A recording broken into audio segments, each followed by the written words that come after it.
Michael Jordan noon, napakaiyakin. Napakalaki ng pinagkaiba niya kay LeBron James. Si Michael Jordan, hindi po pwedeng basta-basta tawagan ng referee kahit tama ang tawag ng referee. Siguradong sa commissioner's office ang bagsak ng referee, sibak ang mangyayari dahil napakaiyakin ng isang Michael Jordan. Pinagkaiba ni NBA GOAT LeBron James, china-challenge niya yung maling tawag ng referee.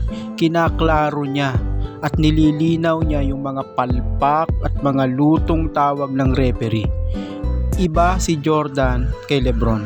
Si Jordan, iyakin, reklamador. Si LeBron, isang NBA GOAT, mahusay at magaling. Sa attitude pa lang makikita na natin, iba ang isang crying baby na si Michael Jordan sa isang NBA GOAT na si LeBron James.